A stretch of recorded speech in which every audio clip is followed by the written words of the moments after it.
इसके बाद मूसा ने समस्त इज़राइलियों से ये कहा, अब मैं 120 वर्ष का हो गया हूँ और चलने फिरने में असमर्थ हूँ।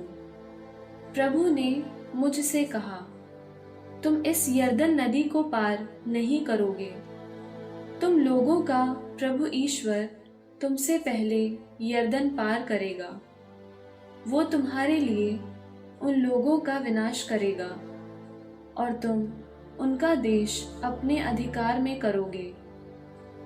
योशुआ यरदन पार करने में तुम्हारा नेतृत्व करेगा, जैसा कि प्रभु ने कहा है। प्रभु उन लोगों का विनाश करेगा जैसा कि उसने अमोरियों के राजा सीहोन और ओग का तथा उनके देश का विनाश किया है।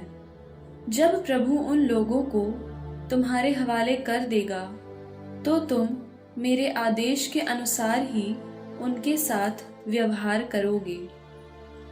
दृढ़ बने रहो और ढाढ़स रखो, भयभीत न हो और उनसे मत डरो, क्योंकि तुम्हारा प्रभु ईश्वर तुम्हारे साथ चलता है। वो तुम्हें विनाश नहीं करेगा और तुमको नहीं छोड़ेगा। तब मूसा ने योशुआ को बुलाया और सभी इज़राइलियों के सामने उससे कहा, दृढ़ बने रहो और ढाढ़स रखो।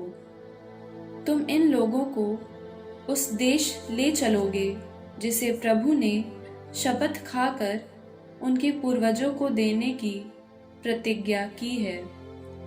तुम उस देश को उनके अधिकार में दे दोगे। प्रभु तुम्हारे आगे आगे चलेगा और तुम्हारे साथ रहेगा।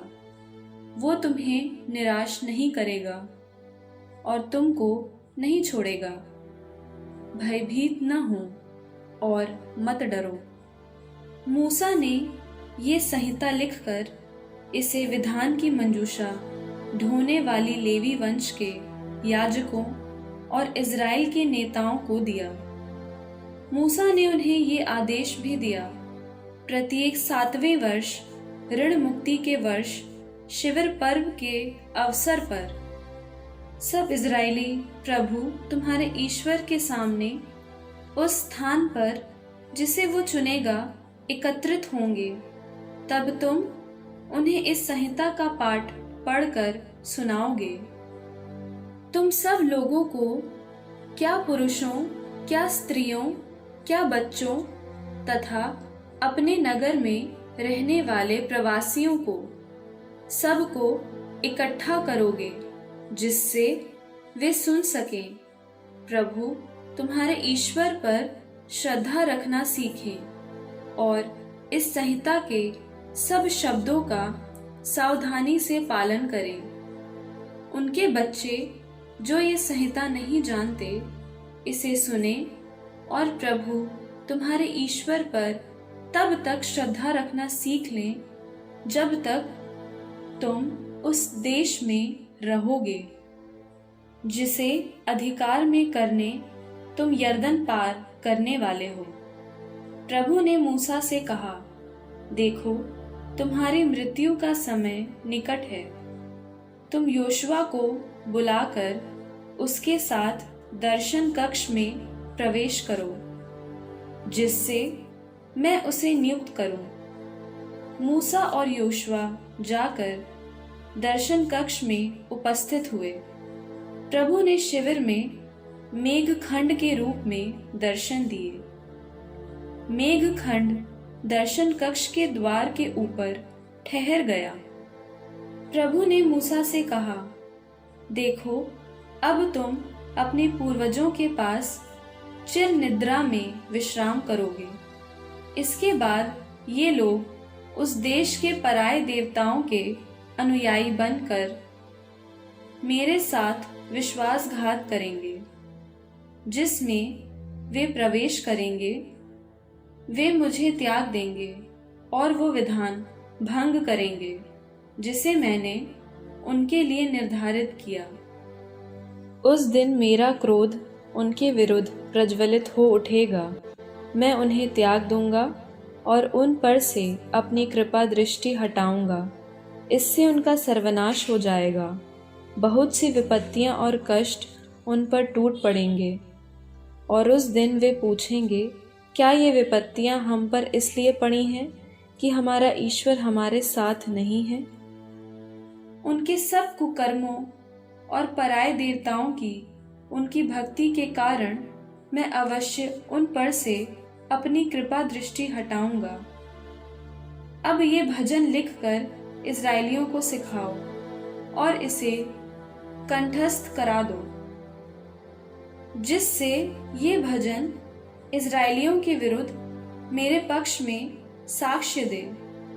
जब मैं उन्हें उस देश पहुंचा दूंगा जिसे देने का मैंने उनके पूर्वजों को शपथ पूर्वक वचन दिया है, वो देश जिसमें दूध और मधु की नदियां बहती हैं, और जब वे वहां खाते पीते हुए फलेंगे फूलेंगे, तब वे पराये देवताओं के अनुगामी बनकर उनकी पूजा करने लगेंगे और मेरा परित्याग कर मेरा विधान भंग करेंगे। तब यदि उन पर बहुत सी विपत्तियां और कष्ट टूट पड़ेंगे, तो ये भजन जो उनके वंशजों को कंठस्थ होगा, उनके विरुद्ध इस बात का साक्ष्य देगा, मैंने उन्हें अब तक उस देश नहीं पहुंचाया जिसे उन्हें देने की मैंने शपथ पूर्वक प्रतिज्ञा की है। किंतु मैं जानता हूं कि वे क्या करना चाहते हैं। इसलिए उस दिन मूसा ने ये भजन लिखकर उसे इज़राइल के लोगों को सिखाया। नून के पुत्र योशुआ को आदेश देकर प्रभु ने कहा, दृढ़ बने रहो और ढारस रखो। तुम लोगों को उस देश ले जाओगे जिसे देने का मैंने उन्हें शपथ पूर्वक वचन दिया था। मैं तुम्हारे साथ रहूंगा। इस संहिता के ये शब्द ग्रंथ में लिख चुकने के बाद मूसा ने प्रभु के विधान की मंजूषा ढोने वाले लेवियों को ये आदेश दिया, संहिता का ये ग्रंथ प्रभु अपने ईश्वर के विधान की मंजूषा में रखो। ये वहां तुम लोगों के विरुद्ध साक्ष्य देगा। मैं तुम लोगों के विद्रोह और हठ धर्मिता से परिचित हूँ। देखो, आज जब मेरे जीवित रहते ही तुम लोग प्रभु के विरुद्ध विद्रोह करते रहते हो, तो मेरे मरने के बाद तुम और अधिक विद्रोह करोगे। अब मेरे सामने अपने सब वंशों के नेताओं और उनके सचिवों को एकत्रित करो। मैं उन्हें सुस्पष्ट रूप से ये शब्द सुनाऊंगा और उनके विरुद्ध आकाश और पृथ्वी को साक्षी बनाऊंगा। मैं जानता हूँ कि मेरे मरने के बाद तुम निश्चय ही कुकर्म करोगे और मेरे बताए हुए मार्ग से भटक जाओगे। भविष्य में विपत्तियां तुम पर आ पड़ेंगी, क्योंकि तुम वही करोगे जो प्रभु की दृष्टि में बुरा है और अपने हाथ की कृतियों से उसका क्रोध प्रज्वलित करोगे। इसके बाद मूसा ने सारे इजरायली समुदाय को ये भजन सुनाया।